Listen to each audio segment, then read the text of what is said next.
It feels like I've stumbled into a thriller movie or perhaps a poorly scripted soap opera, complete with the ominous backdrop of piano music.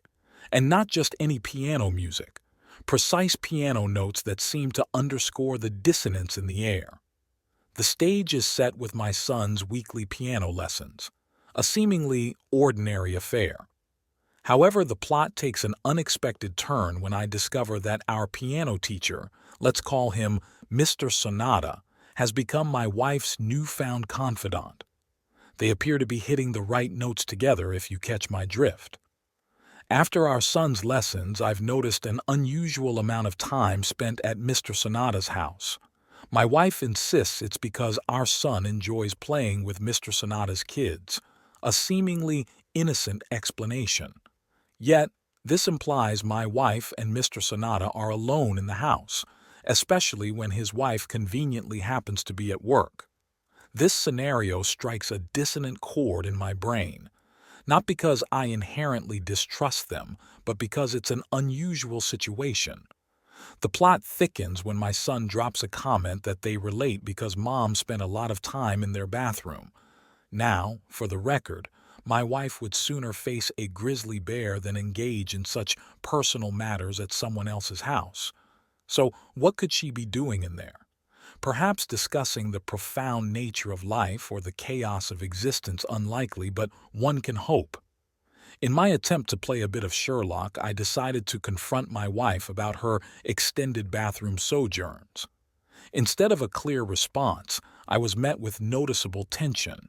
This isn't a Dostoevsky novel, it's real life. But her reaction spoke volumes. The piece to resistance came when I brought up Mr. Sonata's wife. According to my wife, Mrs. Sonata is conveniently never around during these extended visits because of her job. Odd, isn't it? Their lessons are at 1:30 p.m., but Mrs. Sonata doesn't return until the evening. Either she's a secret agent or something doesn't quite add up. I'm not rushing to conclusions. There's a fine line between intuition and paranoia. It's easy to fall into the chaos of distrust, especially when fueled by subtle hints and vague events. But the pursuit of truth is essential. Before jumping to conclusions or burning bridges, one must investigate, understand, and then make an informed decision. This whole situation is a bigger mystery than why people watch 5-hour Twitch streams of someone just sleeping. I'm going to keep digging, not in a creepy lurking in the shadows kind of way, but in a genuine pursuit of truth. Fueled by suspicion and a desperate need for answers, I took a page out of the espionage handbook, minus the dashing good looks and martinis. Armed with a tiny audio recorder with a surprisingly long battery life, I slipped it into my son's backpack, hoping to gain some insight into the mysterious post-lesson hangouts between my wife and Mr. Sonata. The trap was set, and I waited with bated breath for the revelations that awaited me. The tension was palpable, akin to waiting for the bass drop in a song you've never heard before. The next day, with the excitement of a child unwrapping presents, with bated breath, I began to sift through the recordings, enhancing muffled audio here and there.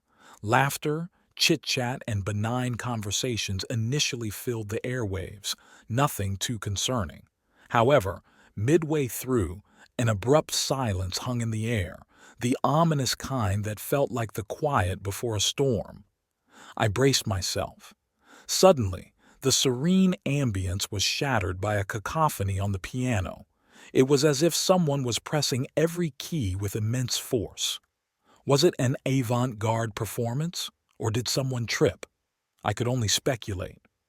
But then I heard that sound, a moan, a gasp, and the unmistakable sound of two people in a hasty exit. My heart raced, my stomach turned, and a bitter taste filled my mouth. The clarity I sought came crashing down, confirming my worst fears.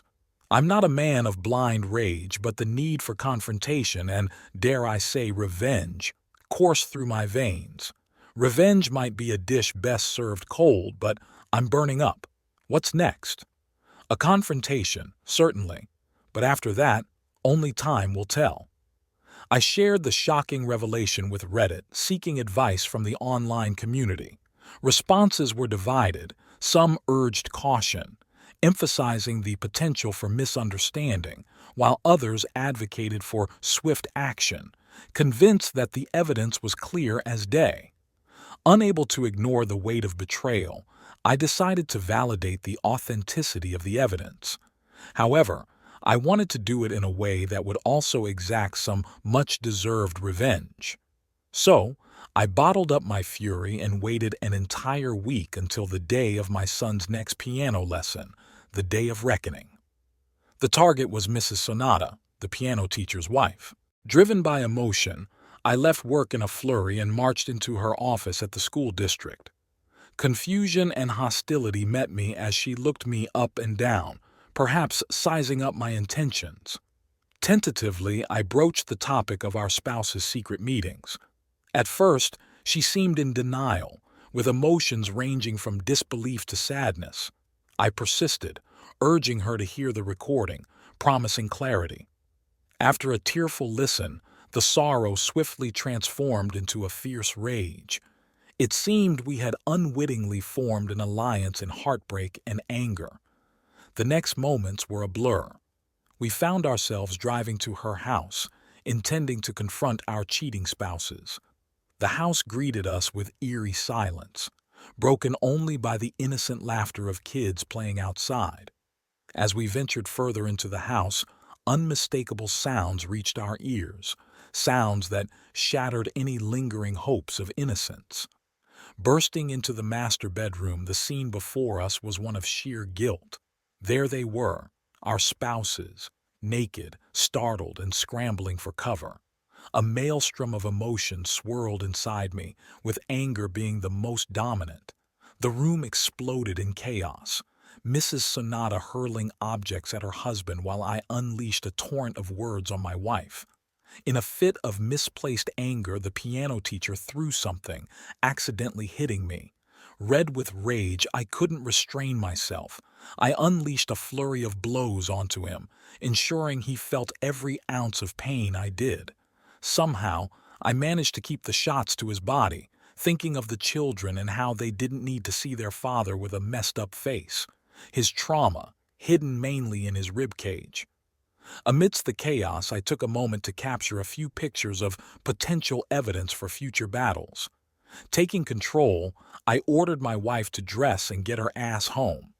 Outside, I surprised my son, telling him of an impromptu visit to his grandma's. He was excited. On the way there, I also broke the news that Mr. Sonata would no longer be giving him lessons.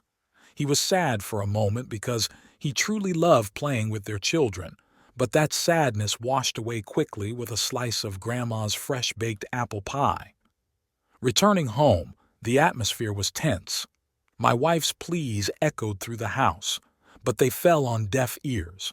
She cried, pleaded, apologized. I told her to shut her filthy mouth, and then I dialed my lawyer's number right there and then, kick-starting the end of our union. The wheels of the divorce process had begun to turn. She moved in with her mother, and as a stay-at-home wife, alimony was inevitable. As the tumultuous events unfolded, Mrs. Sonata, too, found herself on the path of divorce. A call from her revealed the effort she had made to salvage their family through counseling, but in the end, her husband's behavior proved insurmountable, leading her to insist on a divorce. In the aftermath, as the dust settled in my own life, custody of our son became equally shared. Each exchange with my now ex-wife was marked by polite indifference, and the woman I once loved felt like a complete stranger. It made me question if I ever truly knew her at all. This painful journey has reshaped my perspectives on love and trust. While the future remains uncertain, one thing is clear: I'll be wary of piano lessons, the innocence of music tainted by the echoes of betrayal and broken trust. And so, there you have it, folks, another marriage gone down in the flames of infidelity. The narrative serves as a stark reminder of the fragility of trust, the complexities of relationships, and the painful aftermath of discovering the unraveling of a once seemingly harmonious life.